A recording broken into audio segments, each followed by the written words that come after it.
سلام كمي تمشيو كرات خاتاتلتي دي دبليو انترناشنال لك ساعات 12 فرقان زيناتات مسيت حزنا قريبنا لنا نمكتالكم زعدم ليديا ماركوسي نتوم نسلستن حسقلتشن 10 شمونتن سدالو زيناتات مسيت نمقدام نابتنا قداماي زينا كوسدكم ولا حد وجن عب قدنا زي ودقلون إدو زرقيحو زي لمنالون كنتات كفتر بغات سالنات مس كلهم مدارك تأكلات كنسرحينا يلو إلشاداي ريليف إن ديفلوبمنت أسوسيشن إذا تكال نزقلس مستفلالي أكلات بمتحبار نش دشتميتن 4 مناسي دك أنسيان هساناتن أرقايانن بستفلالي مياتات كسلطنهم تسانحة عب زمر قلوس نسرعاتيو توسع لنا نستي تمسجن تخلاي بسنكي جونوسايداو خينات تمزابيلا كاب سدرات فلاليا اب غودنا منبار جميرا كابتوانت حيزو نستفلالي والفتاتن اسكاف هيوت غودنان تقاليعا هيوتات غوساقيلي صنيحو نسان كالوت ززاربنين مسدقن اب غودنا زودق اديتات الشاداي بزفترلن عدل غنا نسلست ورحي استفلالي موياتات سلطينن ناب مرقا بقعن بمهلاون حقوسات مخاننن بقلطف اغرخ تخلاني لابوا ان مصخل كقدماي وينايو او غدناينا نحرسنيرنا التفلالي نغري صحنا نيرو مدفار نيرو زوم سكرمات قلمت يمشون الخانيرو انت فلالخا بقى تباسا بس نيرخا بقى بسخالو ترس مستفلالي نغراتنا طعم ان لو عليه تحقيسه كغدنا تلعيله اوزي الشدايتي نتكال انا نايدرهم الروحي سلطينا كاوزوصي مويب اغاغ تقملي الدل لو نور خو تشغر كملاس يدلي الشداي هيوتي بطعم غير ليو خزي ناش غارا مسحب نير نولفي شغارا اقارص انيخو كاوتناي بقى هيوتي سي صبقول كون تماهيره أنا اللي على فلتت لك عد سجارين إيش هذا بتعمله مسك أبكبيت كنا تاتينيرا قلت أولع حسابك فقد إيه تزرنيرنا نو على مدك أسونا ساينا برني فقد إيه تقول للوقع إيش هذا وقع خمل أخوين متزين مالتنا عينو عليه نو عليه تقول إيه دك أي قول إيه خندي شكر بقول لك على سوسات نيرني عينو عليه عين دك أي أقول كارينيرا أقعد أمكن إيش هذا متزيو نبت درجة تزمتيو مالتيو سوي كيرنا بقعة مرتهبنا سنة لبونا سلا أمره سلا سقط كل تمرت عينتي منا بقى بتعمل زي ما سكوننا إيش هذا بقى صار لي إيه خمسة لسب كون نزلقوا بتعمل حجوست إيه مهنياتو ولادي بزد ليا مساخ مهار كله ولاد كاسي كيجي كلاسات لا تمهرت مساعتهم ناتزانقعت حجوست خوينا خصنحن خلا كاينه بعد كي تباساچوت انا ون حجوست خوينا كمهار بز ነገር زي عبي حجز تغيرلنا مالتي እቲ መደብ ባንክ ዓለም ዘተሓብሮን ምስተፍላለይ አካላት ብምትሕባር ባፈጻምነት ኤልሻዳይ ዝፍጸምን ዋና ዓላምኡ ኣብ ጎደናታት ዝርከቡ ወገናት ተልዒልካ ስራሕ ዕድል ምፍጣር ምዃኑ ዝሓበሩ ኣብ ትካል ኤልሻዳይ መተሓባረት መደብ ኣይተግሩም ኣስመላሽ ኣብ ዝዋን ን170 ወገናት ተጠቀምቲ ከም ዝተገበረ ኣብሪሆም ምስ መዳርክቲ አካላትና ፌደራል ሚኒስትሪ ጉዳይ ደቂ አንስትዮን ማሕበራዊ ጉዳይን ከምኡውን ምስ ናይ ትግራይ ቢሮ ማሕበራዊ ጉዳይን እግር ምትካልን ከተማ ልምዓት ኮንስትራክሽን መምሕዳር ከተማ መቐለ ብምትሕባር በፈጻምነት ኤልሻዳይ ዝትግበር ስራሕ ፕሮግራም 4 ፕሮጀክታት ዝሓቆፈ እዩ ልዕሊ 1000 ዜጋታት ስልጠና ዝወስድሉ ዘሎ እዩ ንዝሓለፈ 3 ወርሒ ኢና ስልጠና እንዳሃብና የጸኒሕና እዚ ኣብቲ ተነ ፕሮጀክታት 4 እንትኾና እቲ ሓንቲ 189 ኣዴታት ምስ 367 ህፃናትን እዩ እቲ ካልኣይ ፕሮጀክት ናይ ህፃናት እዩ 134 ህፃናት زحقوا فيه علميهم كاب 3 خساب 18 عام يوم زم حصانات اليوم كومون بروجكت مناسي قول ما ساتاتن كان 100 كلتن قطر يحز بروجكت ارغاويان كان لعل 6 عامات زخونو زيغاتات كوينوم 215 زيغاتات حقيفو يزلو مالت تقرالا 1 شوعات اتهم سلطانات بركت زوليهم مجمريا هاتو والله ناي مرغع سرحتي يسرح كاو ناي حويتي قصيل خان اغر نختخلو زلي موياتات يمزوسرو مسرات تكال ኤልሻዳይ ኣይቴማነ ወልደ ማርያም ዋላ ሓደ ወገን ኣብ ጎደና ዘይወድቀሉ ዕድል ክፍጠር ብቐጻልነት ምስ ምልከቶም አካላት ክንሰርሕና ዝበሉ ኮይኖም ኣብ ምምሕዳር ከተማ መቐለ ኣማኻር ማሕበራዊ ጉዳያት ኣይተገይቱ ሃይለ ድማ እቲ መደብ ቀጻልነት ክልዎ ጻውዒ ተቕሪቦም ኣለው ብዙ ክንቅጽለል ኢና ሃዘውና ሓደ ለማኒ ኣብ ጎደና ለይርከወሉ ሓደ ወላዲ ኢዱ ለይ ይዘርግሐሉ ሓደ ህፃን ካብ ትምህርቲ ለይ ይቀርየሉ ሓንተዶ ታዶ ታኽብርቲ ኣብ ጎደና ለይ ትረአየሉ نقولون لمنقدي خم تريهم ومزلهم هذي كلهم نايبيرو حلفت متيوم الله كلهم كع أبتوشتي قال كده أنا أتيميو بالصورة على الله زي نجار زي حد حوابرنا كنسرحنا إلى من الله نزيك عت حقيسنا لنا خنقصل لنا زم أكلات يوم عبيد خنا مسجنا علنا بسم كتام قدم محضر مالتي هذون في بروجكت تجمبر أي تودل ناو نور يوتهم كتعاتي تغيرهم نفس راح كتعاتوا لكم سفح زبالة محور إقتصادي أو تجمعات الله يوم زم تجمعات يوم نفتح دما ናይ ኩሎም የእትወና ሃልቲ ኣካላት ተሳትፎ ስለዘድልዮ ያው ህዝቡን ጻውዒትና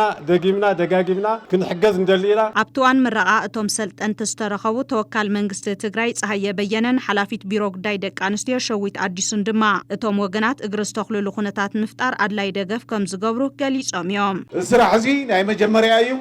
ተጠራኺሩ ቅፅል ስለ ዘለዎ ተናሂብካ ጥራሕ ጠጠው መዋል ዘይኮነስ ብዘላቕነት እውን ናይ ምጥያሽ ናብራኹም ናብ ዝሐሸ ብርክት ነሰጋገረ ምግባር እውን ክትትልናን ድጋፍናን ተጠራኺሩ ቅፅል ከም እንደሊ ብዘጋጣሚ እዚ ክገልጸልኩም ይደሊ እዚ ትካል እዚ ፍላይ ኣብ ጎደና ዝነብራ ህፃናት ኣዴታት መሰረት ገይሩ ዝከኣለ ኩሉ መጀመርያት ናይ ስነልቦና ሕዌት ሕውዩ ድሕሪኡ ከኣስ እኹል ስልጠና ሂቡ መትከል እግሪ እውን ድጋፍ ዝገብር ትካል እዩ ትማሊ ኣብ ጎደና ነርክን ሎሚ ድማ እኹል ስልጠና ረኺብክን ናብ ስራሕ ትዋፈራ ስለ ዘለኽን ንዝረኸብክንኦ ስልጠና መሰረት ገይርክን ትትካል ንዝኣቶ ቃል ንሕናውን ከም ደቂ ኣንስትዮ ኣብ ጎንኽን ኮይንና ጽባሕ ጥዑያት ዜጋ ኮይንክን ደቅኽን ሓውሒውክን ሃፍቲ ወኒንክን ካልእ ሰቡን ከምቲ ንስኽን ተሓጊዝክንኦ ዘለኽን ካልእ ሰቡን ከም ትሕግዛ ኣባኽን ልዑል እምነት ኣለና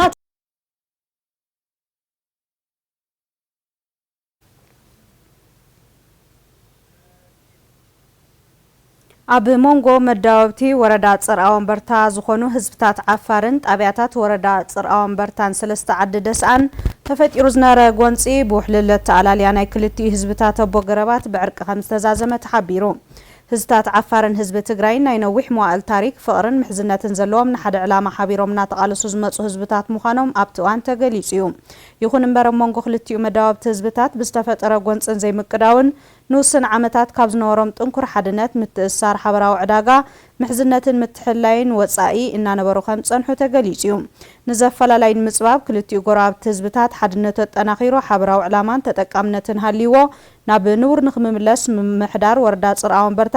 ብፍላይ ዘፈር ሰላምን ፀጥታን ወረዳ ጽርዓ ወንበርታ ምስ መዳርግቲ ኣካላት ብምርዳእ ኣቦ ገረባት ናይ ክልቲኡ ከባቢ በብእዋን እናተራኸቡ ሰፊሕ ፃዕሪ ብምዕራፍ ናብ ሓደ ምርዳእ ክወፅሑ ኪሎም እዮም ናይዚ ውፅኢት ድማ ህዝቢ ንህዝቢ ናብ ዕዳጋ እናመፁ ረኽቢ ጀሚሮም ከም ዘለውን ዘፈር ሰላምን ፀጥታን ወረዳ ጽርዓ ወንበርታ እዚ ሰላም ውሕስንኡ ዝተረጋግዐ ንክኸውን ኣጠናኺሩ ከም ዝሰርሕ ሓቢሩ ኣሎ ኣብዚ ዕርቀ ሰላም ዕዙ ዘበርክቶ ዝነበሮም ከም ኣርምቴ 92 ኮር 3 ካቶሊካዊት ቤተ ክርስቲያን ዓዲግራት መካነ ኢየሱስ መቐለ ኣዴታትን ህፃናትን ተወለድቲ ሰለስተ ዓዲ ደስኣን ካልኦት ተወለድትን ፈተውትን እትኸባቢ ልዑል ክብሪ ከም ዘለዎም ብሽምም ህዝብን ምምሕዳርን ወረዳ ጽርዓ ወንበርታ ዘፈር ሰላምን ፀጥታን ወረዳ ጽርዓ ወንበርታ ገሊጹ ከም ርክብ ሓበሬታ ወረዳ ጽርዓ ወንበርታ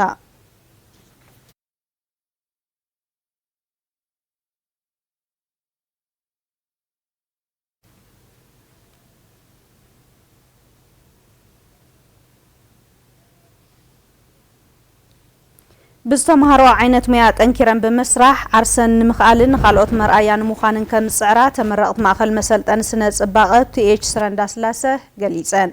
እቲ ማእኸል ብዝተፈላለየ ሙያታት ስነ ጽባቐ ንዘሰልጠነን 130 ደቂ ኣንስትዮ ኣምሪቑ ኣሎ ንፀብጻብ ኪዳን ማርያም ብርሃነ መንበረ ሃይለስላሴ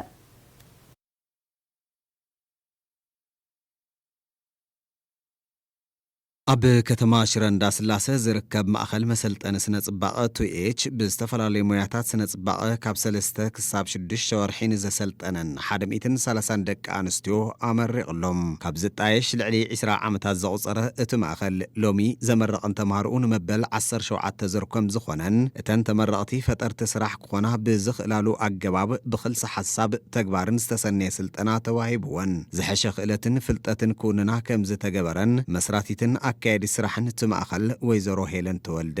ገሊፀን ምሕጅና ሰልጠናየን ፀናሕና ተማሃሮ ብርክት ዝበላየን ክነሰልጥን ከለና ካብ 300 400 እስካብ 600 ዘሎ በዝሒ ሰልጠና ኢና እንዳሰልጠና ክነመረቕ ከለና ክሳብ ክንዱ እዩ ነይሩ ሕጂ ንእሽተን ቅንስ ዝበለየ ምስ ዝኒ ሃዋሆ ቅንስ ዝበለየ ግን ተንቅድም ሕጂ ዘሰልጠንክወን ተማሃሮ ብርግጽ ኣምሂረ ኣይኮንኩን ስርክቲ በዝሰደን ቀጥታ ናብ ስራሕ ዘሰማርወን ቅድሚ ሕዚ ኣብቲ ትካል ብ16 ዙር ሰልጠና መብዛሕትአን ደቂ ኣንስትዮ ኣብ በቢ ዝተምሃርኦ ሙያ ብምውፋር ዓርሰን ክልውጣን ወነንቲ ትካል ክኾናን ከም ዝኽኣላ ዘዘኻኸራ ወይዘሮ ሄለን ሎሚ ዝተመረቓ ተምሃሮ እውን ብስራሕ ክትኣሳሰራ ከም ዝግበር ሓቢረን ኣብቂዕና ስለነውፀን ስራሕካ ግድን ኢና ነሰማርወን ማለት ቅድሚ ናይ ባዕለን ምኽፋተን እንዳሰብ ዓርሰን ዝፍተሻሉ ናይ ስራሕ ባህር እንታይ ምዃኑ ከመይገረን ሰሪሕን ክልወጣ ከም ዝኽእላ ካብ ነፍሰይ ዘሎን ካብቲ ዝኸድኦ ትካላትን ተማሂረን ዓሰን ዝኽእላሉ ነገር ኢና ነማቻቹ ስለዚ ሕጂ እውን ኣይተቋረፀን ንሱ ኢና ክንቅፅሎ ማለት እዩ ኣብቲ እዋን ዝተረኸቡ ክኢላ ስነ ጽባቐ ኣይተ ክብሮም በርሀን ተወካሊ ኤጀንሲ ምዘናን ምርጋጽ ብቕዓት ዞባ ሰሜናዊ ምዕራብ ትግራይ ኣይተጸጋይ ህንፃን ብወገኖም ሰልጠንቲ ብዝተምሃሮ ሞያ ፈጠርቲ ስራሕ ብምዃን ዓርሰ ምርኮስአን ከበርኻን ንኻልኦት ኣብነት ክኾናን ምዒዶም ኣብዚ ተመረቅቲ ዘለኽን ብዙሕ ተስፋ ይጽበይክን ስለዚ ጽባሕ ንባዕልኽን ናይ ባዕልኽን ስራሕ ከፊትክን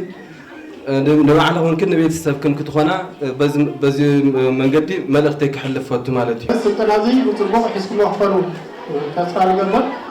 فهذا حدث السلطنة خطود خلا جنا جدنا بداسم توازنكم السرعة زي كناس سلازم عقدكم بس إني أنا أيضا من التكنولوجيا جزيان ما هذا التبكرة كأنا أقول ناصاني سبقنا يسرع زمان وأنا لكم يمنا. رئيتو زهوانا تمرقت وقنات بقدأن كابتي سلطنا زد العقم خلتن كم زورنا دحر مقلاز باستمهار او عينة ميهات انكرن بمسرح عرسن مخال نخال اوتمر ايام مخانن كم زيس عراه تزاربن استقاموا لي كل نجر قوروا لي سرحوا لي لكع كم هيلن تولده أنا نبالي كاب أنا لعلي أمريكا كرأة يدليل لي إزمو يازي براتيكال بتيوري بهلا وزمنا والناقرت يكون متشجرنا بعلى عند حجزت التسلطن أسلت أنا زي كنت أدوز كنت أسلت أيت كم زلتنا أو خلكم خجالت صفاتو تقول أنا كم حفتكم كم محازكم كم قراكم كوينا أخم كم خرجكم زل أقوله خلفلكم زل درات الزلو كعد سدت كيت كشحنة حادث كعد سدت كيت كان دامات كعرتن صف عد خاكم كبنيشتي مويا حسكا نايس أقول مويا حسكنا وزباقي خن سلت إنكن بتزلتكن أمس جينكن تتناور إذا حيش كل عندك أنستيا نحن ما أنا جرنا خي خدا ياو كاب سدتن كاب زيت دليل نجر مجوارن كم زعينة نجر سرح سريحن نوت بقدر رجع خبزها يمكر مالتي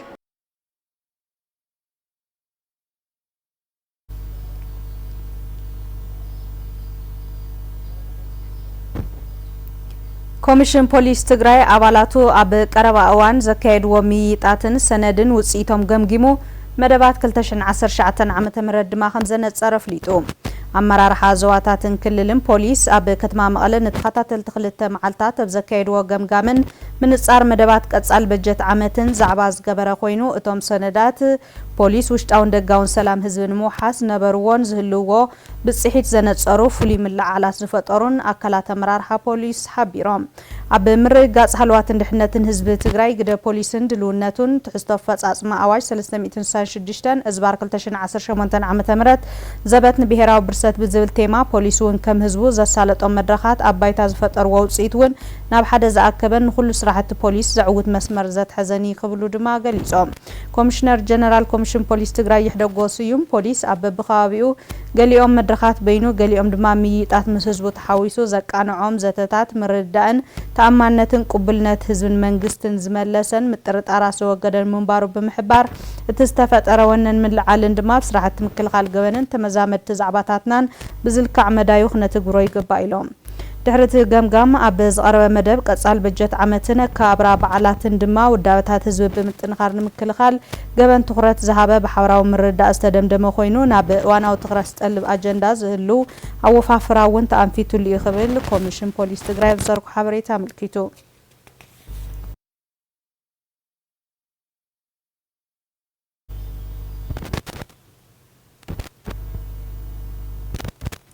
ሓሶትን ምድንጋርን ቀንዲ መለለይኡ ፍሉይ ባህሩን ዝኾነ ስርዓት ብልጽግና ሕዝውን ህዝቢ ትግራይ ንምጽናት ዝተፈላለዩ ምንቅስቓሳት ይገብር ከም ዘሎ ቢሮ ጉዳያት ኮሙኒኬሽን ትግራይ ሓቢሩ ጆኖሳይደር ስርዓት ብልጽግና ኣብ ስልጣን ክሳብ ዝሃለወ ኣብ ትግራይ ጥራሕ ዘይኮነስ ኣብ መላእ ኢትዮጵያ ሰላም ከም ዘይህሉ ሓላፊ ቢሮ ጉዳያት ኮሙኒኬሽን ትግራይ ዶክተር አብርሃም ሓጎስ ዝገለጹ ኮይኖም ኣብ መላእቲ ስርዓት ኩሉ እጃም ከበርክቱ እውን የመግንዚቦም መንበር ኃይለ ስላሴ ህዝቢ ትግራይ ብዙሕ በደልን ግፍዕን እናበጽሖም ምእንተ ሰላምን ፍቕርን ክብል ብትዕግስትን ሓለፎም ጸኒሑ እዩ ክብሉ ዝገለጹ ሓላፊ ጉዳያት ኮሙኒኬሽን ትግራይ ዶክተር አብርሃም ሓጎስ ይኹን እምበር ህዝቢ ትግራይ ከየጥፋእኹ ድቃስ የብለይን ዝብል ጀኖሳይደር ስርዓት ብልጽግናም ሕዚ እውን እንተኾነ ብዝኸፍአ መልክዑ ኣጥፋእኹም ኩናት ኸፈትኩን እናበለ ከም ዝርከብን ብምሕባር እዚ ንምምካድ ድማ ከም ህዝብን መንግስትን ኣብ ምርዳእ ከም እተበጽሐ ኣብሪሆም ህዝቢ ትግራይ ብተኸታታሊ ንሰላማዊ ኩነታት ኢዱ ዘርጊሑ ጸኒሑ እዩ ብዙሕ በደላት እናወጽሑና ሃለዎ እውን ተዓጊሱ ጸኒሑ ይኹን እምበርቲ ጀኖሳይደር ስርዓት ህዝቢ ትግራይ ከየጥፍእ ክድቅስ ስለ ዘይኽእል ብዙሕ መናውራታት እናገበረ ጸኒሑ ሕዚ ድማ ኩናት ንምቕጻል ናብ ዝለዓለ ብርኪ ዝተሰጋገረሉ ኩነታት ኢና ንርኢ ማለት እዩ ኣብዚ ሕዚ እዋን እንደገና ምስ ጀኖሳይደር ስርዓት ብልጽግና ብሰላማዊ መንገዲ ተደራዲርካ ፍታሕ ንምምጻእ ጸጋሚ ዝኾነሉ ብርኪ ስለ ዝበጽሐ ዘበት ንብሔራዊ ብርሰት ብዝብል መራሕ ሓሳብ ሰፋሕቲ ናይ ህዝቢ ምይይጣት ተኻይዶም ኣብ ህዝብና እውን ተኸፈላለዩ ክፋላት ሕብረተሰብ ትኹነታት ኣብ ዝሓፀረ ግዜ ክንቀይሮ ክንክእል ከም ዘለና ከምዚ ኢልና ግን ክንቅጽል ከም ዘይንኽእል ከም ህዝቢ እውን ናብ ሓደጋ ንኣቱ ከም ዘለና ብዝርዝር ተረዳዲኡን ዝለዓለ ብርኪ ስምምዕነትን ናይ ሞራል ደረጃን ዝበጽሐሉ ኩነታት ኢና ንርኢ ማለት እዩ ጀኖሳይደር ስርዓት ብልጽግና ስልጣን ካብ ዝሕዝ ህዝቢ ኢትዮጵያ ተረጋጊዑ ናብርኡ ዝመርሐሉ ኩነታት ከይፍጠር ኣብ ዝተፈላለየ ከባብታት ኢትዮጵያ ዕረፍቲ ብዘይብሉ ሕድሕድ ኩናት ዝቐጸለሉ ኩነት እኳ እንተሃለወም ንትግራይን ህዝቢ ትግራይን ዘለዎ ኣረኣእያ ግን ካብዚኦም ዝተፈለየ እዩ ይብሉ ዶክተር አብርሃም ሓጎስ ትግራይ ንምጭፍላቕ ዘሎን ዘየሎን ዓቕሙን ኩሉ ጋዕገልጠሙን ሓይሊ ሰቡን ኣዋዲዱ ናብ ትግራይ ዝንቀሳቐሰሉ ኩነታት ንዕዘብ ኣለና ማለት እዩ እዚ ብኩሉ መንገዲ ክትሪኦ ከለኻ ትግራይ ካብ ገጽ ምድሪ ናይ ምጥፋእ ጉዳይ ህዝቢ እውን ብዝሓየለ ትድልየት ከም ዘሎ ኢና ንርኢ ማለት እዩ ይኹን እምበር ብወገን ትግራይ ዝኹነታት እዚ ክቕየር ክኽእል ከም ዘለዎ ከም ህዝቢ ከዓ ክንበርስ የብልናን ክንነብር ክንክእል ኣለና ተባሂሉ ዝተፈላለየ ምድላዋት ብሓይሊ ሰብስ ብሎጂስቲክስ ብካልኦት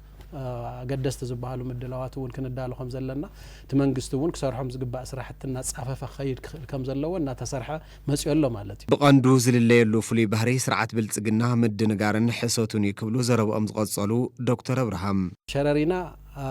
ኩናት ዝወልዐ ንሱ እዩ ኩናት ምስ ወልዐ ብሰራዊት ትግራይ ብዝለዓለ ብርኪን ጅግንነትን ተመኪቱ እዩ ማለት እዩ ከቢድ ጉድኣትን ሃስያን እውን ከም ዝበጽሖ ብግልጺ ተቐሚጡ እዩ ማዓት ውቃዓቱ ማዓት ዝሞተ ውቃዓቱ እንደገና ከቢድ ውቁዕ ዘለዎም ናብ ጎንደር ከባቢስ ኣብቲ ሆስፒታላት ከባቢስ ብስፍሓት ከም ዝነበሮ ብዝሓለፈ መንግስቲ ትግራይ እውን ዝገለጸሉ ኩነታት ነይሩ እዩ ማለት እዩ ነዚ ዝበጽሖ ስዕረት እዚ ንምሽፋን ክበሃል ከዓ ሰፋሕቲ ዝኾኑ ናይ ዶክመንተሪ ስራሕቲ ስንወሎም ናይ ፌክ ስእልታት ስንወሎም ካልኦት ናይ ቀደም ቪድዮታት እናምጻእኻ ናይ ምቅንብባር ስራሕቲ ስንወሎም በቶም ዘዋፍሮም ዘሎ ካብ ትግራይ ዝኸዱ ዘለዎ ስናቱ ናይ ሶሻል ሚድያ አክቲቪስትታት ኣቢሉ ዝሰርሖ ዘሎ ወፍሪ ናርእናዮ ቀኒና ኢና ማለት እዩ ከምኡ ክገብር ይዳሎ ከም ዘሎ እውን ዝተፈላለዩ ሓበሬታታት ይመፁ ዘለው እዮም ማለት እዩ እዚ ከይዱ ነቲ ሓቂ ክቕይሮ ዝኽእል ምንም ዓይነት ምክንያት ክህሊ ከም ዘይኽእል ርዱእ እዩ ማለት እዩ ህዝቢ ትግራይ እንደገና ኣብ ደቁ ተኣማሚኑ ደቁ ዝሰርሕዎ ዘለዎ ሓቂ ብመንግስቲ ዝወሃቦ ዘሎ መብርህታት ሒዙ እዩ ክኸይድ ዝግብኦ እምበር ብልጽግና ብዝውዝዖ ቪድዮ ስንወሎ ዶክመንተሪ ስንወሎ ሕሶታት ስንወሎ እናተደናገረ ናብ ዘይኮነ ኣንፈት ክኸይድ ክኽእል የብሉን ማለት እዩ ምስ እዚ ተተሓሒዙም ብፍላጥ ይኹን ብዘይፍላጥ ህዝቢ ትግራይ ንምጥፋእ ድቃስ ዘይብሉ ስርዓት ብልጽግና ብምጽጋም ዘይኮነ ሓበሬታ ዝውዝዑ ወገናት ኣደብ ክገብሩን ናብ ውንኦም ክምለሱን ብምሕባር እንተዘይኮይኑ ግና ብዝወፅእ ኣዋጅን ደንብን ተሓተቲ ካብ ምዃን ዓዲ ከም ዘይውዕሉ ገሊጾም እዮም ኣዋጅ ናብ ስራሕ ምእታው ጀሚሩ ኣሎ ደንቢ እውን ወፂሉ ናብ ስራሕ ምእታው ጀሚሩ ኣሎ ማለት ናብ ስራሕ ምእታው ምስ ተጀመረ ብርክት ዝበሉ ተፈላለየ ምጸላእ ርክብ ዝነበሮ ምስ ይኾኑ ካልእ ገበናት እውን እናፈጸሙ ዝኸዱ ዝነበሩ ኣካላት ኣብ ትሕቲ ቁፅጥር እናውዓሉ ዝኸድሉ ኩነታት ኣሎ ማለት እዩ ኣብቲ ኣዋጅ ካብ ተቐሚጦም ዘለዉ ነገራት ሓደ ብሕሶትን ብምድንጋርን ዘይኮነ ሓበሬታ ናብ ህዝቢ እናብፅሕኻ ህዝቢ ምድንጋር ገበን እዩ ዝብል እዩ ማለት እዩ ኩሉ ዓይነት ነገራት ብዘይኮነ ገባብ ናብ ሚድያታት እናውፅእኻ ህዝቢ ምርዓድ ዘይኮነ ሓበሬታ ምሕላፍ ብህግ እውን ዘሕትት ምዃኑ ብግልጽ ተቐሚጦ ኣሎ ማለት እዩ አንጻር ናይ ህዝቢ ትግራይ ናይ ብሔራዊ ህልውና ቃልሲ ዝንቀሳቐስ ዝኾነ ይኹን ኣካል ዘይኮነ ሓበሬታ ዝውዝዕ ዝኾነ ይኹን ኣካል ናይ ግዜ ጉዳይ ተዘይኮይኑ ተሓታታይ ካብ ምዃን ዓድ ዝውዕለሉ ምንም ዓይነት ምክንያት ክህለ ይኽእልን ማለት እዩ ስለዚ ኣብዚ ዙርያ እዚ ዝንቀሳቐሱ ዘለዉ ዝኾኑ ይኹኑ ኣካላት ካብ ተግባሮም ክቁጠቡ ክእሉ ከም ዘለዎም ኢና ሓበሬታ ክንህብ እንደሊ ስርዓት ብልጽግና ክሳብ ዝሃለወ ህዝቢ ትግራይ ጥራሕ ዘይኮነስ ከም ኢትዮጵያ እውን ሰላም ክህሉ ከም ዘይኽእል ተፈሊጡም ነዚ ስርዓት ኣብ ምእላይ ኩሉ ቃልሱ ክሕይል ከም ዘለዎ ድማ ኣገንዚቦም ስርዓት እዚ ክሳብ ዝሃለወ ኣብ ኢትዮጵያ ደም ካብ ህይወት ካብ ምቕጣፍን ደም ካብ መፍሳስን ንድሕሪ ዝብል ስርዓት ኣይኮነን ማለት እዩ ታዘላትና ቀንዲ መማረፂት ክትከውን ትኽእል ስርዓት እዚ ክእለ ክኽእል ኣለዎ ማለት ነዚ ስርዓት እዚ ምእላይ እንደገና ኩሉ ክተሓባበር ክኽእል ኣለዎ ዝብል ሓደ መልእኽቲ እዩ ማለት እዩ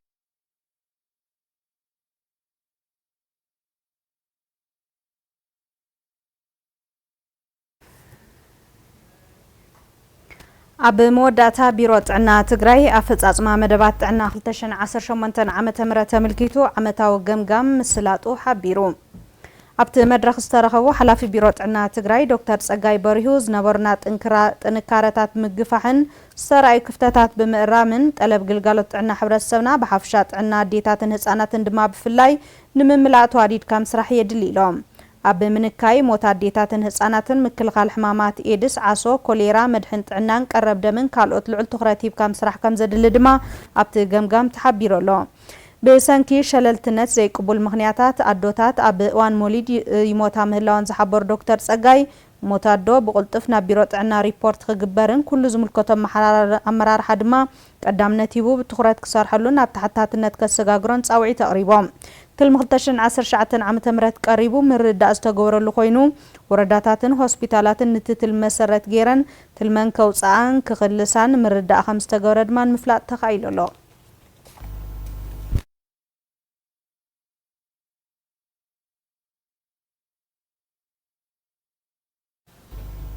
كوراتنا نسعس نورنا زيناتات نزوم كتكاتلوم صنحكم يوم مسلو نيروم ساعات كلتا بزينا مزهيت كنا رخوينا خصاوص شعوب مستروف مدلات دي دولي انترناشنال سنايت صنحيت